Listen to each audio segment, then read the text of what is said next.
क्यों करा जाता है पूर्णिमा का व्रत? पूर्णिमा का व्रत करने का कारण क्या है बताइए? आप इतने सालों से कर रही हो, कई माताएं कर रही होंगी पूर्णिमा का व्रत। एक समय फलाहार करती हैं, एक समय भोजन करती हैं। भोजन में खीर का होना जरूरी होता है पूर्णिमा के व्रत में, दूध की सामग्री होना जरूरी होती है पूर्णिमा के व्रत में। 12 महीने की पूर्णिमा करो मना नहीं है, और पूर्णिमा उठाने का भी समय होता है चैत्र के महीने की जो पूर्णिमा होती है, चैत्री पूर्णिमा पहली पूर्णिमा मानी जाती है, इसलिए चैत्री पूर्णिमा को सिद्ध पूर्णिमा कहते, कार्य सिद्धात्री पूर्णिमा कहते, सिद्ध करने वाले, मनोरथी पूर्णिमा कहते हैं।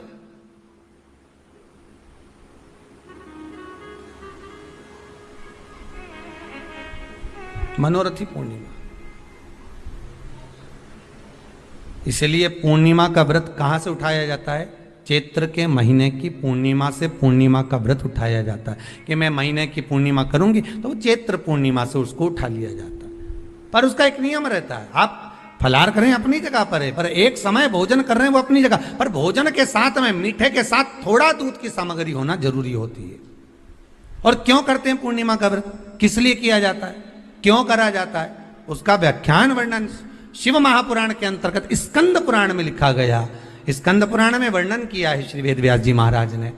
कहा ये पूर्णिमा का व्रत इसलिए किया जाता है कि व्यक्ति का जब मन गलत भ्रम में जाने लगता है, मन जब गलत जगह पर जाने लगता है, तो ये मन को गलत जगह पर ले जाने वाला कौन होता है? तो कहा ये चंद्र होता है। व्यक्ति की राशि के अंतर्गत, व्यक्ति की पत्रिका के अंतर्गत, व्यक्ति की ग्रह दशा के अंतर्गत जब चंद्र बेकार चलता है तो व्यक्ति अच्छा करते करते भी बेकार करने लग जाता है। चंद्र डोल रहा है। कई माताएं कहती हैं गुरुजी हमारे बेटे को आशीर्वाद दीजिए, बहुत गलत संगत में जा रहा है, मतलब समझ जाना कि चंद्र गड़बड़ जा रहा है। बेटी अगर गलत मार्ग पर जा रही है, बेटी अगर गलत संगत में जा रही है, किसी अन्य व्यक्ति की ओर आकर्षित हो, चंद्र गड़बड़ हो रहा है, उसका चंद्र कहीं जा रहा है। कोई पुरुष, कोई लड़का कोई गलत मार्ग पर जा रहा है, चंद्र गड़बड़ हो रहा है। घर में जो क्लेश उत्पन्न होता है, घर में जो विवाद उत्पन्न होता है, उस विवाद को रोकने के लिए केवल चंद्र की ही, इसलिए तो पूर्णिमा घर की नारियां, हमारे हिंदू धर्म में यहां तक स्कंद पुराण में कह दिया कि प्रत्येक आप लोग कभी आप लोगों ने सत्यनारायण जी की कथा करवाई है? जितने लोग आस्था चैनल पर कथा सुन रहे हैं, जितने लोग फेसबुक यूट्यूब पर कथा सुन रहे हैं, यूट्यूब पर कथा का श्रवण कर रहे हैं, उनने कभी सत्यनारायण की कथा करवाई होगी। तो उसमें लिखा है हर कार्तिक, हर पूर्णिमा को, हर संक्रांति को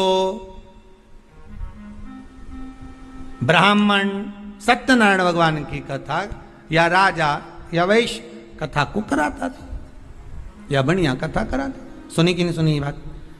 सत्यनारायण भगवान की कथा में लिखा है, स्कंद पुराण के अंतर्गत जो सत्यनारायण भगवान की कथा का स्मरण किया उसमें लिखा है प्रत्येक संक्रांति पूर्णिमा को सत्यनारायण की कथा करवाने लगा और ये योनि को प्राप्त हुआ, इस योनि से छूटा, इस योनि में गया। लिखा है, सब कुछ लिखा है। अब उत्ते से समझ जाओ कि पूर्णिमा को सत्यनारायण की कथा करने का बोला है, तो पूर्णिमा को सत्यनारायण की कथा का क्यों बोला? वैसे तो रोज कराओ सत्यनारायण जी की कथा, प्रतिदिन कराओ, मना नहीं है। आप क्या कोई विशेष फंक्शन है आप सत्यनारायण जी की कथा करवा, पर पूर्णिमा संक्रांति को और संक्रांति को पूर्णिमा को सत्यनारायण की कथा का स्मरण क्यों करवाया गया? क्योंकि पूर्णिमा के दिन अगर ये भगवान का व्रत रख लेगी, पूर्णिमा के दिन अगर ये खीर का प्रसाद बना लेगी, थोड़ा सा दूध की कोई सामग्री बना लेगी और भगवान को भोग लगा देगी, भले सत्यनारायण भगवान के भाव से बनाए, भले सत्यनारायण जी के निमित्तार्थ बना, पर अगर इसने सत्यनारायण भगवान के निमित्त से बना, पर पूर्णिमा के दिन अगर ये व्रत रखेगी, उपास रखेगी या कोई सामग्री बनाकर भगवान की पूजन कर लेगी, तो इसके घर में जो अशांति है वो शांति में बदल जाएगी। इसलिए कई घरों में आज भी सत्यनारायण भगवान की पूजन हर पूर्णिमा को करती है। माता किताब लेके बैठ जाती है, तुरंत तुरंत उन्हें ऑफिस जाना, कहीं काम पे जाना, और तुरंत तुरंत उसने तुरंत जल्दी जल्दी कलश रखा, कलश नहीं भी रखे तो भगवान की पूजन कर को रखे, ब्राह्मण देवता को बुला लेगी, ब्राह्मण नहीं आएंगे तो खुद कर लेगी, पर करती जरूर है। इतना सा आटा सेक लेगी, पंजेरी बनाई, सीरा बनाई, मिठाई रख दो, कुछ भी करेगी पर सत्यनारायण की कथा कर ले, उन्हें लग गया उसमें। मतलब पूर्णिमा को करना है, उसको करने से क्या होता है, शांति रहती है, शीतलता रहती है। जिसके घर में हर महीने की पूर्णिमा को खीर बनती हो, ध्यान दीजिएगा, बहुत सुंदर संवाद चल रहा है, बहुत ध्यान देने वाली बात है। प्रत्येक महीने की पूर्णिमा को जिसके घर में दूध की सामग्री बनती हो, दूध की सामग्री तैयार होती हो, खीर प्रसाद तैयार होता हो, उसके घर में कभी क्लेश नहीं हो सकता। चाहे सास बहू एक दूसरे के सामने वो कहे ना, वो सांप और नेवले की लड़ाई क्यों ना, फिर भी शांति हो जाती है। पर प्रत्येक महीने की पूर्णिमा होना चाहिए। ये नहीं कि तुमने एक महीने की पूर्णिमा पे बना लिया और दूसरे महीने की पूर्णिमा को गायब कर दिया। फिर किसी ने कह दिया आज चूरमा तो बन रहा है, दाल बाटी तो बन रही है चूरमे के साथ में, लड्डू बन रहे हैं, तो काय को खीर बना रही हो, तो तुमने अब वो खीर प्रसाद। जैसे प्रदोष व्रत का जो उद्यापन होता है, प्रदोष के व्रत का जो उद्यापन होता है, उसमें सबसे मूल क्या है प्रदोष व्रत के उद्यापन में, कि दो चीजें मूल है प्रदोष व्रत के उद्यापन में, कि आप प्रदोष का व्रत करो तो या तो 11 करो प्रदोष तब उद्यापन करो, या 26 प्रदोष करो तब उद्यापन करो, या उससे ज्यादा कर लिए तब उद्यापन, तुम्हारा मन हो जब उद्यापन करो। पर उद्यापन की मूलता में दो चीजें, कि प्रदोष के दिन के एक दिन पहले गणेश जी की पूजन हो जाना चाहिए।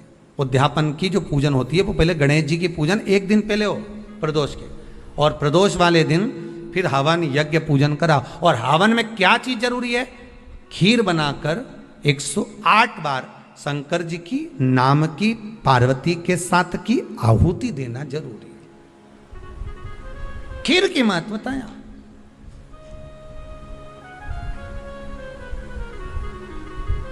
चलो और सहज भाषा में समझिए, और सरल भाषा। जिस समय पर भगवान औघड़दानी मेरा त्रिकालदर्शी मेरा कैलाशी शंभु का आवाहन चंद्रदेव ने करा, कब, जब ससुर ने श्राप दे दिया कि काया का रोग होगा, काया छिन्न होने लगी, टपक टपक कर गिरने लगी, काया नीचे गिर रही, चंद्र रोने लगे, आंखों से अश्रु बह रहा है, आंखों से आंसू बह रहा, किसके पास जाऊं मैं। तब देवऋषि नारद का स्मरण किया। देवऋषि नारद, नारायण श्रीमन नारायण, नारायण श्रीमन नारायण। देवऋषि नारद का स्मरण कर,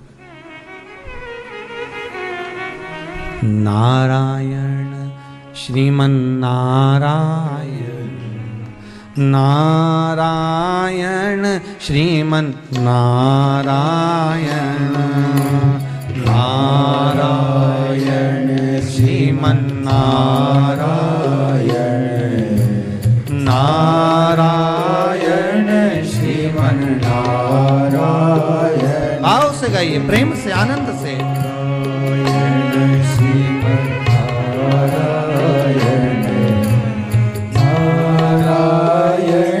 श्रीमन्नारायण, ओ नारायण श्रीमन्नारायण,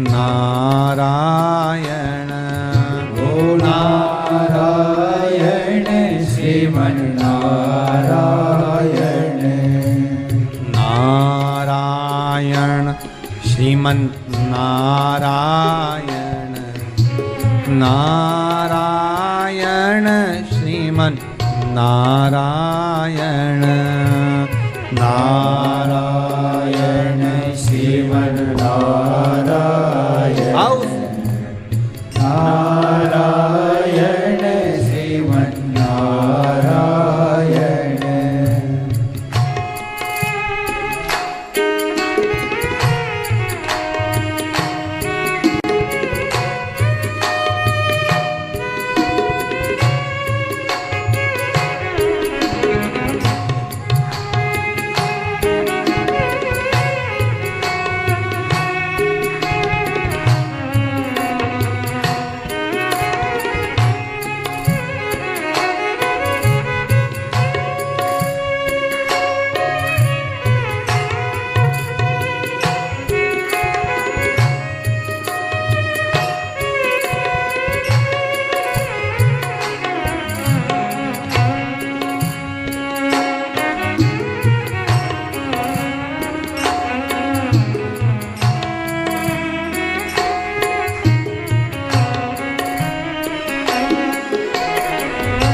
लक्ष्मी नारायण सत्यनारायण नारायण हरि नारायण लक्ष्मी नारायण सत्यनारायण नारायण श्रीमन्नारायण। ओ लक्ष्मी नारायण सत्यनारायण नारायण हरि नारायण लक्ष्मी नारायण सत्यनारायण। देवर्षि नारद को याद किया चंद्रदेव ने कि मेरी काया क्षीण हो गई। नारद जी आए, आकर उपदेश दिया देवर्षि नारद ने, क्यों ना आप शिव की आराधना कर लो।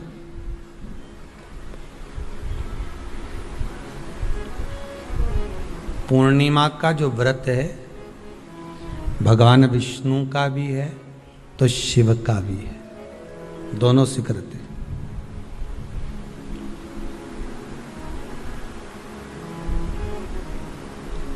दोनों स्वीकृत है। जिसका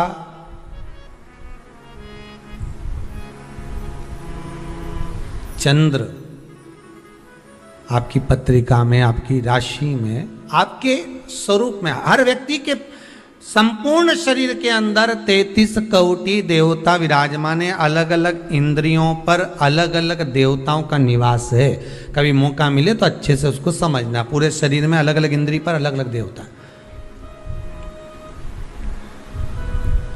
जिस व्यक्ति को रात्रि में, जैसे ही रात हो या दिन हो, भोजन करने के 15 मिनट के बाद ही नींद की झपकी आ जाए, समझ लेना चंद्र कमजोर पड़ गया, चंद्र गड़बड़ हो गया।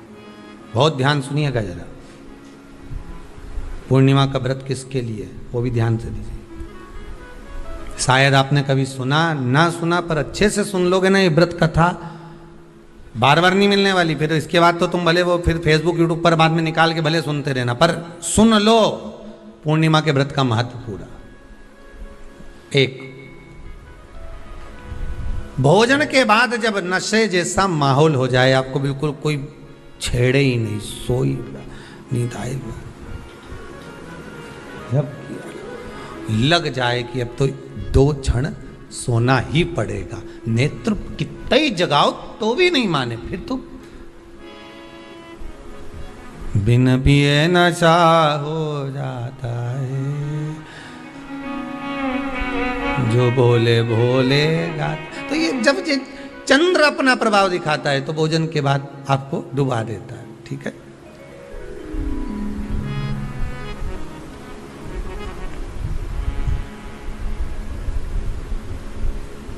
एक बहुत सरल भाषा में कहेंगे, आपको थोड़ा समझना पड़ेगा कि कहीं कहीं आपने सुना होगा कि 14 और पूर्णिमा पे कहीं गया होगा इसलिए ऐसा हो गया। बोले सुना है कि नहीं सुना? 14 पूर्णिमा पे कहीं गया होगा या 14 पूर्णिमा पे कहीं गई होगी तो ऐसा हो गया। क्यों कहते हैं, उसका कारण क्या है? आखिर बात 1400 पूर्णिमा को क्यों लोगों ने बदनाम कर दिया कि 14 पूर्णिमा पे कहीं गई होगी तो बाल खोल के गई होगी, या ऐसा करा होगा तो वैसा करा होगा तो ऐसा हो गया, या ये चीज़ इसके साथ में ऐसा हो गया, या एक्सीडेंट हो गया, या ये चीज़। कारण क्या होता है? क्यों पूर्णिमा और अमावस्या के समय पर ही ज़्यादा एक्सीडेंट के योग बनते हैं? क्यों पूर्णिमा अमावस्या के अंतर्गत ही ज़्यादा कष्ट के योग बनते हैं, बीमारी को पनपने के? कारण क्या होता है, उसका क्रम क्या है, कारण क्या है? उसका एक कारण है आपके चंद्र की महत्वता घट जाना। जब चंद्र की महत्वता घटती है तब जाकर शरीर में कहीं ना कहीं रोग की मात्रा बढ़ जाती है। रोग अपना प्रभाव चंद्र के कारण दिखाना प्रारंभ, पर मन में बेचैनी नहीं हो, बेचैनी रहे, नींद नहीं आ रही है, कुछ मन में ऐसा लग रहा है कि कुछ होने वाला है, मन में स्थिरता नहीं आ रही, समझ लेना कि चंद्र गड़बड़ हो गया है। अब इस चंद्र को साधना है तो शिव तत्व में जाना पड़ेगा। फिर कुछ मत करिए, पूर्णिमा का व्रत चालू कर दीजिए। क्या करना है? केवल पूर्णिमा का व्रत चालू कर दो। और कितना प्रभाव है पूर्णिमा के व्रत का?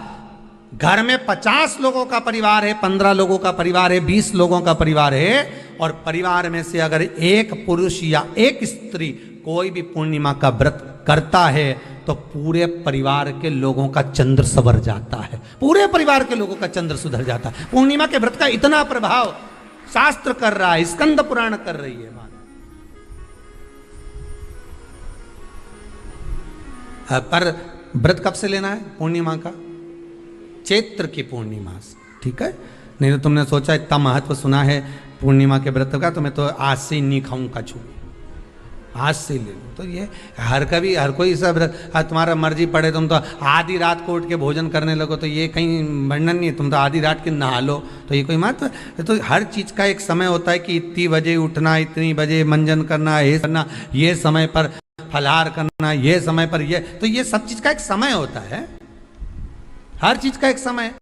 अब कथा तुम दिन में सुन लो, शाम के सुन लो, अब आधी रात को तुमको कोई उठा के 1 बजे रात के उठ, भेरू उठ जा, कथा सुन ले, तो भेरू उठेगा?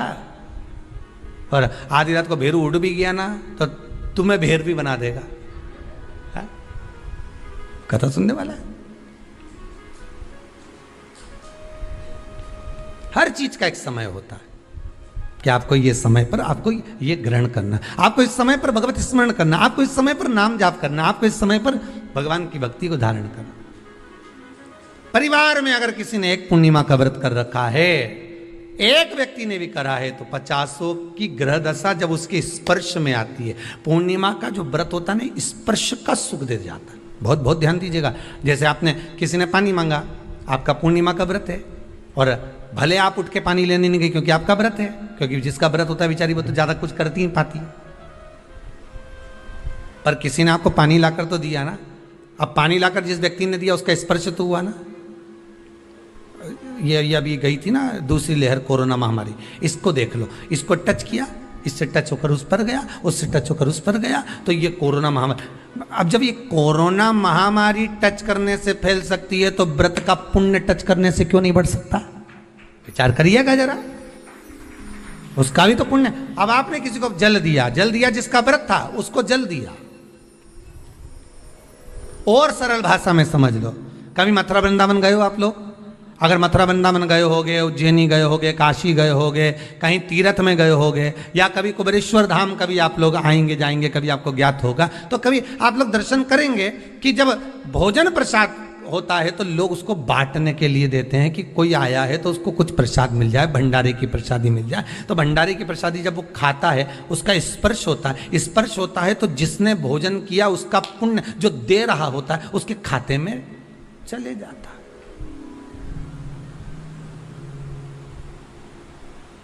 उसके खाते में गया वो। पूर्णिमा के व्रत का नियम है, घर में एक सदस्य भी कर रहा है, किसी ने उसको भोजन बनाकर थाली में कुछ प्रसाद फलाहार सामग्री दी, उसका स्पर्श बड़ी बहू को हुआ, बड़ी बहू रसोई घर में गई, उसने बाकी की चीज़ों को छू लिया, उसको देवरानी ने छू लिया, देवरानी ने कोई बर्तन छुआ, उससे तीसरी देवरानी ने देखा, उसने कोई चीज़ छू ली, तो वो छूते छूते छूते छूते वो पूर्णिमा का प्रभाव पूरे घर के लोगों को हो जाता है, और उनका चंद्र इतना प्रबल हो जाता है कि अपने आप उनकी बेचैनी, उनकी आलसता समाप्त हो जाती है। नहीं तो एक व्यक्ति के कारण पूरे चंद्र दशा खराब।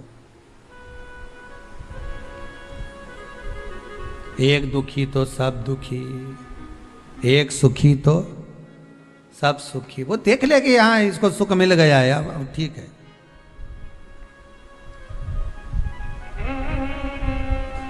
जब बेचैनी लगे, 14 और पूर्णिमा आए और आपको लगे बेचैनी बहुत ज्यादा है, मेरे को थोड़ा बेचैनी, ना जाने क्यों ऐसा होता है कि 14 पूर्णिमा आई और मेरे को बेचैनी, तो समझ लेना कि चंद्र गड़बड़ है। फिर क्या करना है? एक व्रत, घर का कोई भी सदस्य पूर्णिमा का प्रारंभ कर दे। ज्यादा नहीं करो तो थोड़ी करो, पर करो, व्रत करना।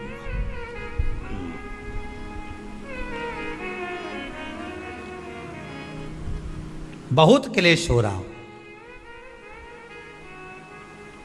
बहुत क्लेश हो रहा हो, तो पूर्णिमा के दिन खीर का भोजन प्रत्येक महीने में एक बार ऐसा नियम बना लो, अपने दीवार पे लिख लो कि पूर्णिमा है और पूर्णिमा के दिन घर में खीर बनना ही है। केवल शरद पूर्णिमा अकेली पे नहीं हो, तुम एक पूर्णिमा पे तो बनाते हो खीर, शरद पूर्णिमा के दिन तो खूब जोरदार बना बुनो के ना डोलची के छत पे धर दो, उठा के भगवान ही धर दे, कहीं कहीं की तो छत पे बनाए। तो बच्चे पूछ ले मम्मी ये छत पे क्यों रखी है, तो क्या अमृत गिरेगा?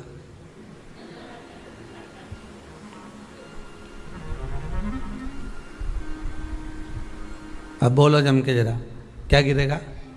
अमृत गिरेगा।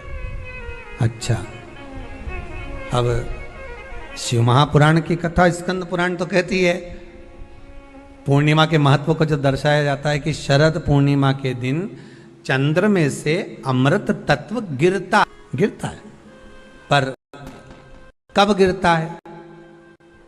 अरे जम के तो बोलो, जब उस खीर का ढक्कन हटा हुआ, केवल खीर का नहीं अपना भी ढक्कन हटाओ, तभी तो अमृत गिरेगा।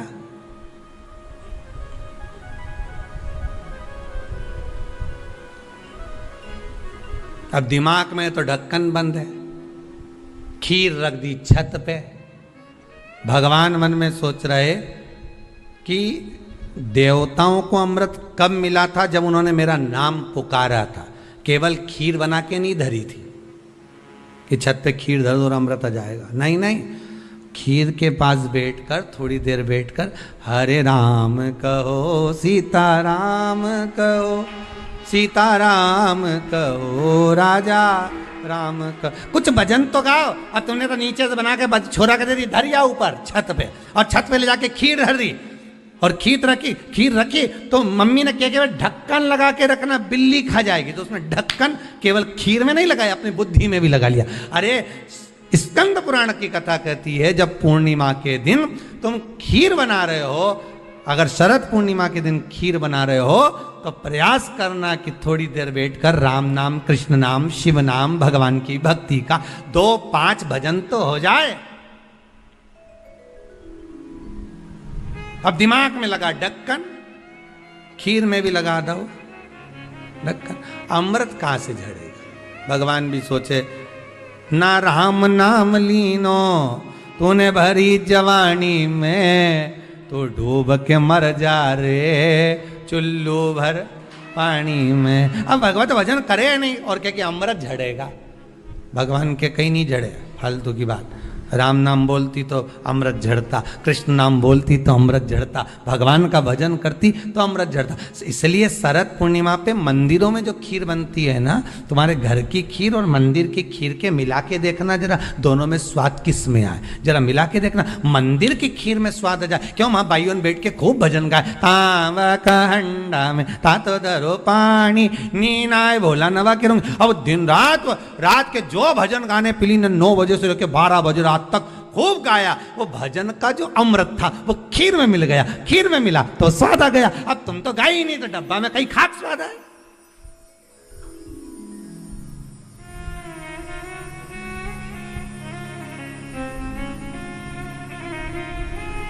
अब रात्रि को छोरा से क्या, जा खीर उठाना नीचे, जो खीर लेके आया ने खा के देखी तो ये खीर तो फटी गई, अब खीर ही फट गई। छोरा से 2 धर के दिया, कर तो ढाक के नहीं आया, नहीं ढाक के आया, तो इसमें तो मैंने वो चिरौंजी डाली थी, दाग चिरौंजी, पर ये बिजली का कीड़ा होने का, और डाली थी दाग चिरौंजी, आ गए हम। उस समय पे बिजली का कीड़ा बहुत चले, शरद पूर्णिमा के टाइम पे काला वाला, और एक ही आ जाए नहीं तो पूरा इलायची का स्वाद ले जाए। अब डाली थी दाग चिरौंजी, आ गया वह कीड़ा बिजली का। अमृत जब झड़े, जब भगवान का भजन होवे, केवल खीर बना के डब्बा को छत पे रखने से अमृत नहीं झड़ता। भगवान के भजन के साथ अमृत तत्व की जो प्राप्ति होती है तो वो आनंद ही दूसरा हो। किसी ने भजन में गाया है, आपने सुना होगा, अमृत है हरि नाम प्रभु का, अमृत है हरि नाम प्रभु का, इसे छोड़ विष पीना क्या, हरि नाम नहीं तो जीना क्या, प्रभु नाम नहीं तो जीना क्या। ये अमृत तत्व भगवान की भक्ति का होना चाहिए। ये अमृत तत्व परमात्मा की भाव का, निर्मलता के भाव का होना चाहिए। तो स्वाद। मेरा निवेदन है, अगर तुम्हारे घर में अशांति ज्यादा होती है, क्लेश बड़ा ज्यादा होता है, आप पूर्णिमा का व्रत करें ना करें, पर पूर्णिमा को खीर प्रसाद घर में अवश्य बना।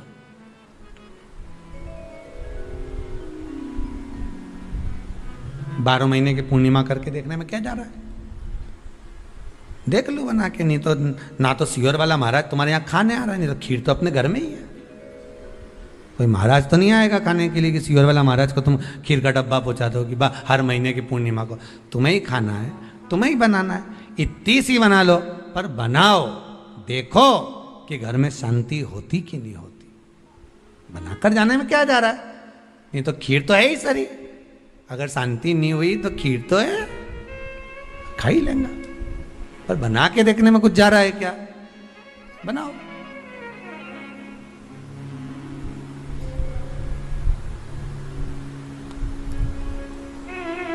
उसकी महत्वता को जानना है। ये जो हवन में, यज्ञ में खीर की जो आहुतियां छूटती हैं, ये इसका महत्व बहुत है महाराज। आप समझें ना समझें वो आपकी जगह पर आपके यहां जब विद्वान ब्राह्मण, कोई विद्वान ब्राह्मण आपके यहां जब यज्ञ कराने आए, हवन कराने आए, वास्तु पूजन कराने आए, जब माता रानी का हवन, किसी भी रूप का यज्ञ कराने के लिए आए और वो खीर की आहुतियां जब छुड़वाए, तो आप पूछना कि खीर की आहुति का फल कितना, प्रताप फल कितना। पूरे यज्ञ में वो खीर की आहुतियां लक्ष्मी के लिए जो दी जाती है, वो लक्ष्मी की वृद्धि कर देती।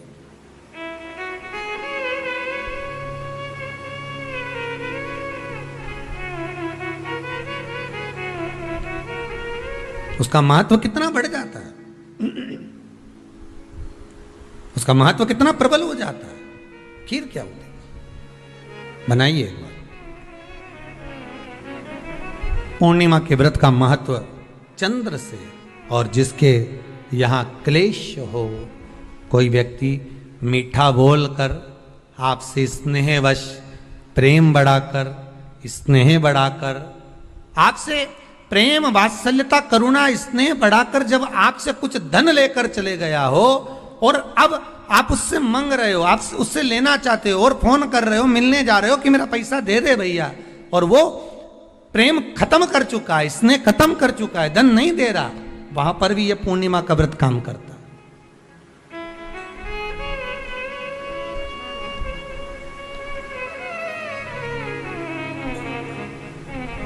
वहां पर भी पूर्णिमा का व्रत काम करता है।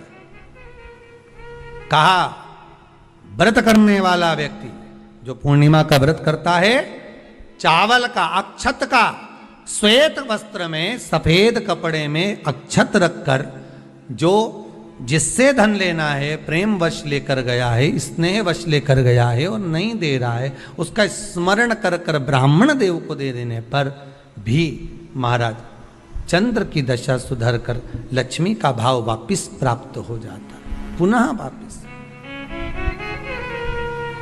चंद्र से शिव भी जुड़े हैं, चंद्र से नारायण भी जुड़े हुए हैं। महाराज देवऋषि नारद का आगमन हुआ, नारद जी ने पूछा क्या बात है चंद्र, तुमने मुझे याद क्यों किया, कारण क्या है वो तो बताओ। चंद्र का कहना, मेरी काया का रोग हो गया, मेरी काया गिर रही है नीचे, टपक टपक कर गिर रही है, मेरी काया का रोग है, मुझे क्या करा जाए। तो कहा एक काम करो, देवऋषि नारद बोले शंकर का स्मरण करो।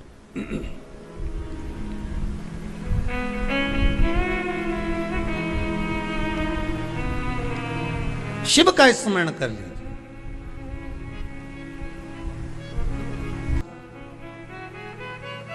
शंकर का स्मरण मैं करूं, प्राप्त करूं, क्या भगवान शिव मेरे संकट को हरने के लिए आएंगे? क्यों नहीं? चंद्र के मन में थोड़ा संशय है, क्या शिव आएंगे मेरा संशय हरने के लिए? हाँ, क्यों नहीं आएंगे? तो देव ऋषि नारद के सामने एक संशय और पैदा कर दिया चंद्रदेव ने। बात ऐसी है कि मैं, दक्ष प्रजापति मेरे ससुर हैं जी, और बोलिए,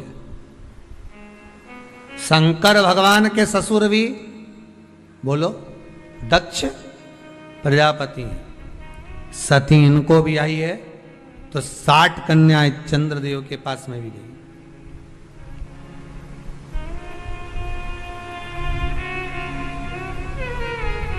उसमें रोहिणी से अधिक प्रेम है उनको, अधिक। ये मेरे साधु भाई हैं, ये मेरे रिश्तेदार हैं। क्या एक रिश्तेदार दूसरे रिश्तेदार का रोग मिटा सकता है कि रोग बढ़ा सकता है? चंद्र के मन का संशय देखिए। फिर वही वाली बात आ गई, व्यक्ति शरीर से गलती नहीं करता, मन से बहुत गलतियां कर जाता है। आप किसी व्यक्ति से कभी मत झगड़ो, लड़ाई मत करो किसी व्यक्ति से, किसी व्यक्ति से लड़ाई मत करो आप, और अंदर से लड़ाई करो, मन की मन सोचते रहो। उसका ऐसा हो, गलत सोचा था तो वो बोला नहीं गया, पर मन से सोच लिया था, इसलिए मन वाले को मिल भी गया।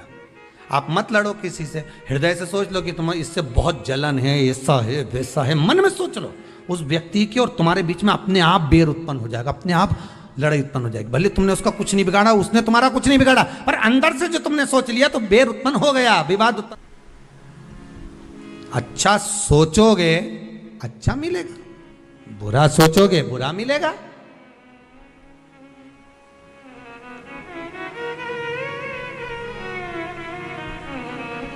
दुनिया के लोग सोचें कि अपशब्द कहने के बाद, किसी को ताना देने के बाद, किसी को गाली देने के बाद, किसी के लिए अपशब्द बोलने के बाद, किसी की निंदा करने के बाद, किसी के लिए कुछ कहने के बाद आप बच जाओगे। ना ना ना ना, वो मिलेगा प्राप्त नहीं। देव ऋषि नारद उसी समय पर प्रकट हो गए। देव ऋषि नारद ने कहा, अरे चंद्र, मन को सुधार, मन को, शिव तेरे दरवाजे पर आएगा, ये विश्वास रख। अगर मन तूने शंकर के चरणों में लगाया है तो शंकर भी कैलाश छोड़कर तेरे पास सोमनाथ में आया है। स्वयं शिव सोमेश्वर बनकर प्रकट हो गए। चंद्र की काया का रोग मिट गया, चंद्र की काया का रोग समाप्त हो गया। चंद्र ने विचार कर लिया कि जो भगवत भक्ति में मन से जुड़ेगा, मैं उसके मनोरथ पूर्ण करूंगा। मन चित्त वृत्ति, उपवास करो, उपास करो तो मना नहीं है, पर उपास शरीर से नहीं होना चाहिए, उपास मन से होना चाहिए। आप उपास नहीं भी करेंगे ना और मन लगा लिया ना, आज धर्म पत्नी का आज हरतालिका तीज का व्रत है, आज पत्नी का चतुर्थी का व्रत है, आज पत्नी का छठ का व्रत है, और आपने मन लगा लिया कि आज छठ का व्रत है, आज भूखी रहेगी। भले आप भोजन कर रहे हो, पर मन में सोच लिया ना, उसको भूखा देखकर भी आपके मन में भाव उत्पन्न हो गया कि भूखी है, ये भोजन नहीं कर रही है, इसके मन के लिए। तो आपका मन अगर उसके प्रति भाव उत्पन्न हो रहा है, आपका भाव उसकी ओर जा रहा है, तो उसके व्रत का पुण्य आपके खाते में जा रहा है, पुण्य जा रहा है आपके खाते।